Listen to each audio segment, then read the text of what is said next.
Welcome to the Caregiver's Best Friend podcast, where you'll find support, information, and helpful tips that are relevant to caregivers. This podcast is sponsored by Presbyterian Villages of Michigan, serving seniors and communities. Your host, Lynn Alexander. Welcome to the Caregiver's Best Friend podcast.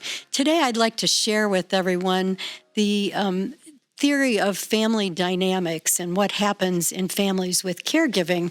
Our recent podcast, we showcased Audra Fry, and she was talking about the importance of planning and having families involved along with staff on helping to create the best environment possible for a loved one.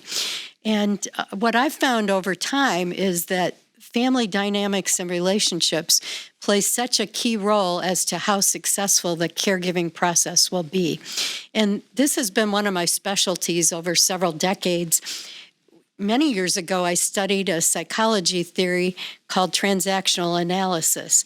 Now, many of our listeners may have never heard of that, but you've probably heard the phrase, games people play, I'm okay, you're okay. And I found it fascinating when I moved into the venture of senior living to notice that those games go on among families with caregiving.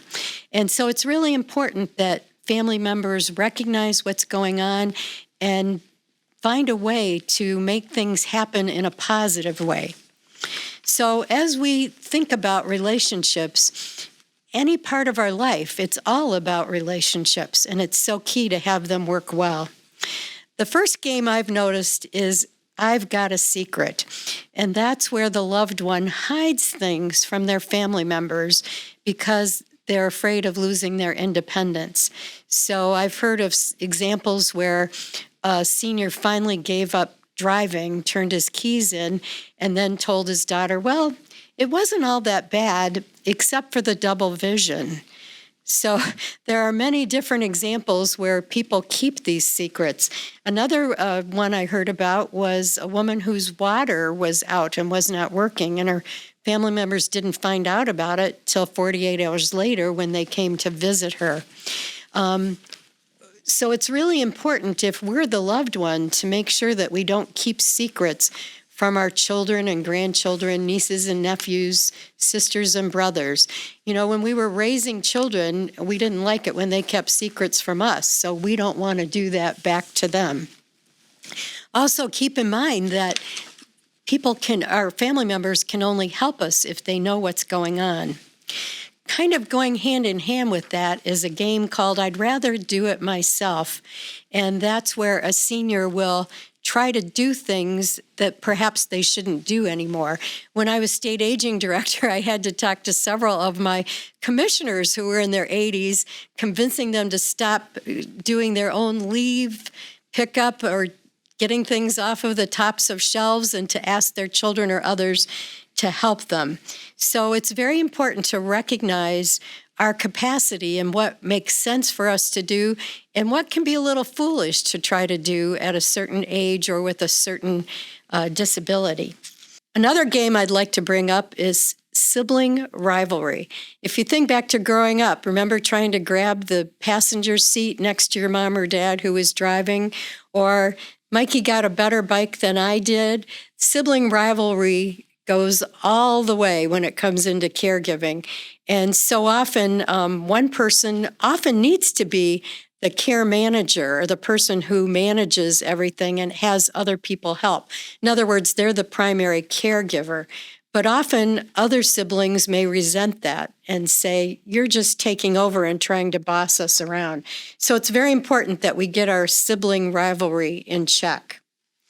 Now, another game sometimes that parents can play, and they may have done this for years, where they put one brother or sister over another and kind of pit them against each other, most often unconsciously.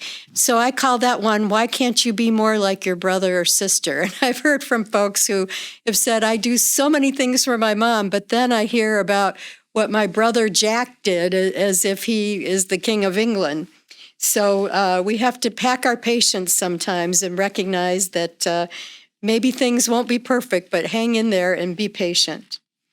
Another one is Cinderella's stepmom. My husband, who had been a judge, found this in a case where a woman married a man. It was a second marriage for both of them. She had 3 children. He had 3 children and she had 2. They weren't married for many years, but she wanted to divide the estate when he passed away, giving more money to her children than his.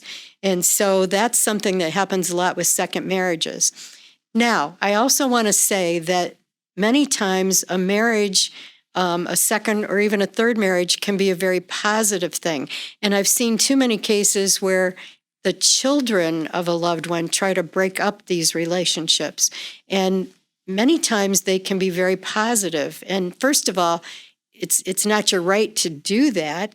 Second of all, be thankful if that other person can help you care for your loved one. So there are lots of dimensions to second and third marriages. The next one is the hot potato, and that's where you might have a family meeting and everybody waits around for the other person to accept an assignment. I remember this from Cub Scouts when I was a Cub Scout leader, where often the dads would look around and never volunteer until they were called upon. And so sometimes family members can do that too. They try to hide out so that they don't have to take on the responsibility. It often goes to the extreme to what I would call the little red hen. If you recall with the little red hen, some chicks did not want to do the planting, reaping, or baking. They just wanted to eat the bread. And so I've had many experiences where people have told me, my brother infuriates me. He refuses to help at all, and then he comes in for the family reunion and acts like he's the next best thing since sliced bread. Infuriates me. Another one is the out-of-town expert, and that's where you have a primary caregiver, maybe several caregivers who live close to their loved one or in the same home, and the out-of-town person comes in and then starts judging and being critical for all the choices that have been made. It's very important to get everybody on the same page and to do a family meeting and make sure that everyone is involved.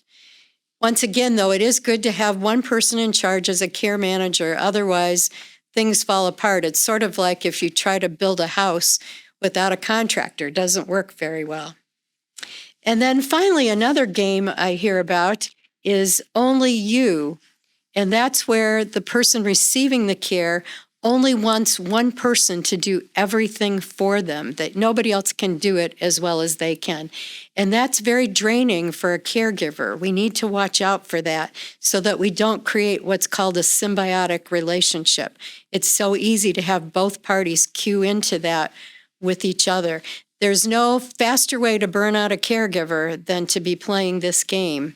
And so it's really important that you share these duties with others. I know some years ago I was writing a column and a woman wrote to me and said, "Oh my goodness, you wrote about being sure to include other people and making sure that I'm not playing only you. This has been a saving grace for me because I wasn't going to the beauty salon, I wasn't going to church, I wasn't having lunch with my friends. I had pretty much isolated myself with my husband, and I could tell I was going downhill fast. And so by making that change, you really gave me a second chance on life. And it really has been better for my husband too. If you think about it, just having one other person to relate to all the time is not all that wonderful in terms of stimulation. So if you're a caregiver, make sure that you're not buying into only you and getting the help you need. So those are just a few of the games to watch out for in terms of family dynamics. And often those family dynamics will play a greater role than just about anything else when it comes to caregiving. So I wish you the best with your journey. Please keep checking in with our Caregivers Best Friend podcast. We'll continue to have wonderful highlights, news, tips, and information to help your caregiver journey be the best it can be.